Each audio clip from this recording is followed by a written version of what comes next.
name chalice. An overarching theme that we've been exploring in our Sunday services at the fellowship this past year has been the many sources from which we derive meaning and inspiration. The topic for this service was conceived as a continuation of that theme by exploring music as one such source. So in preparing for this service, a couple of obvious questions came to mind. Like, just exactly what is this thing we call music? Why is it so pleasing to our senses, and why are we so drawn to it and emotionally invested with it? And why is it such an integral part of what we do at the Morristown Fellowship, and as I understand from Bruce, what you do here at Restoration? As the originator of today's service, I asked my fellow members of MUF, as we call it, and Bruce to help shed some light on some of our own light on these questions. We will offer thoughts as to the vital role music has played in our own lives. But mostly, we're going to let the music do the talking. So I invite you to sit back and listen as we attempt to answer the question posed on the front of your order of service. Can music save your moral soul?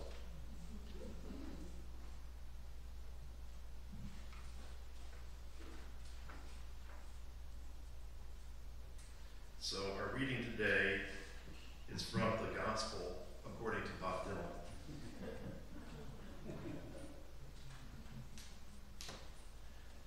When your head gets twisted and your mind grows numb, when you think you're too old, too young, too smart, or too dumb, when you're lagging behind and losing your pace in a slow motion crawl of life's busy race, no matter what you're doing, if you start giving up, if the line don't come to the top of your cup, if the wind's got you sideways with one hand holding on and the other starts slipping and the feeling is gone, and your train engine fire needs a new spark to catch it, and the wood's easy fetching, but you're too lazy to fetch it, and you feel the reins from your pony are slipping, and your rope is a-sliding because your hands are adrift, and your sun-decked desert and evergreen valleys turn to broken-down slums and trash-can alleys.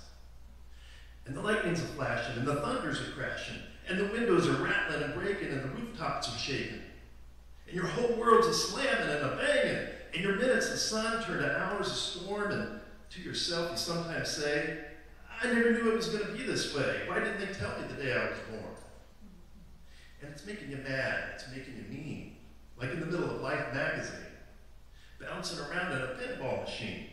And there's something on your mind you want to be saying that somebody someplace ought to be hearing, but it's trapped on your tongue and sealed in your head, and it bothers you badly when you're laying in bed. And no matter how hard you try, you just can't say it. And you're scared to your soul, you just might forget it. And you say to yourself, just what am I doing on this road I'm walking, on this trail I'm turning, on this curve I'm hanging, on this pathway I'm strolling, in this space I'm taking, in this air I'm inhaling?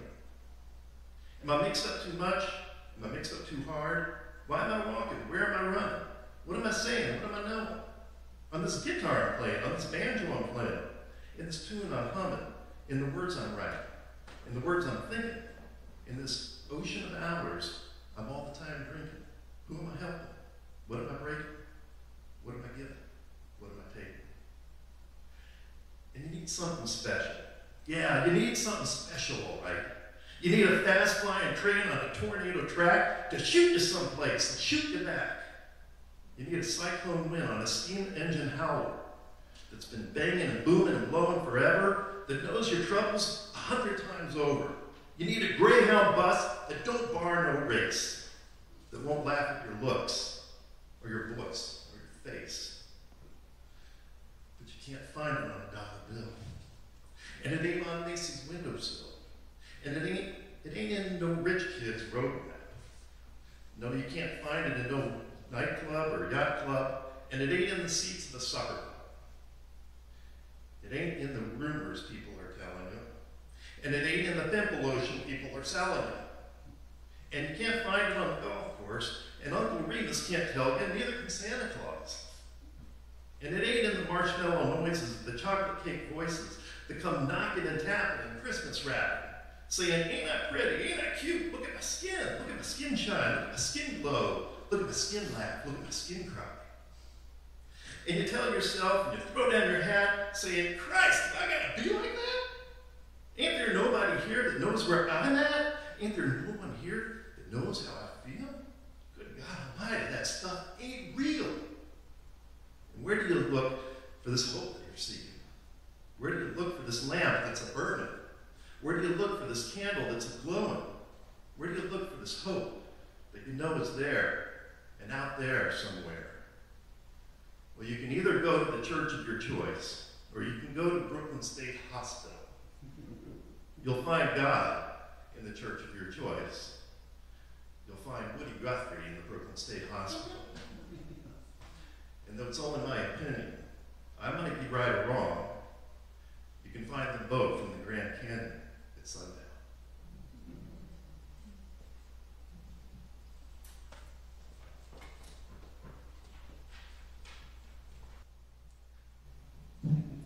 So we come full circle back to the questions that I posed at the beginning of this service about the role that music plays in all of our lives.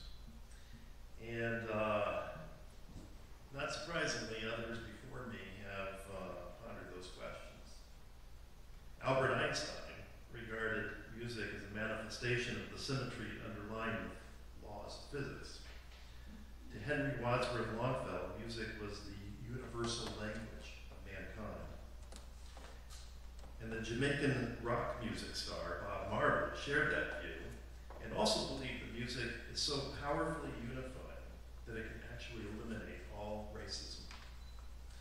Bob Marley also took these concepts a step further than mere observation by actually putting them into practice. His musical message of love and respect, with its signature ska beat, catapulted him to the most listened to recording artist globally of all time. And in a single concert, he was even able to bring together warring political factions in his home country. And who can deny the positive effect of the Beatles becoming the most popular music for an entire generation of both Russians and Americans at the height of the Cold War? This uncanny ability of music and song to break through barriers that separate so much of humankind is, to say the least, transformative. I know this from my own personal experience because music has had precisely this effect on me personally. Ever since I can remember, music has been to me a source of inspiration. It has served at various times as an avenue for meditation and expression. It has also been at various times a wellspring of personal enlightenment, a solace for grieving, a rocking chair to nurse the blues, and a wrecking ball for old dogmas.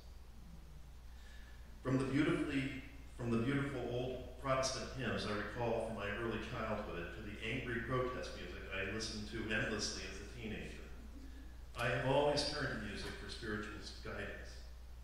How well I remember racing down to the local record shop whenever a new Bod Dylan album hit the streets. And then, record in hand, I would race back home again to listen to it several times over, feasting on his trademark sarcasm that just seemed to put the world and everything in it in its right place. Dylan's lyrics were a tonic for me, from which I distilled basic truths, like the impoverished roots of racial hatred and the venal underpinnings of war. Dylan also pointed me in the direction of Woody Guthrie, who, as Bruce said, is the main figure in our service today, and other vanguards of the progressive movement like Pete Seeger and Phil Oakes.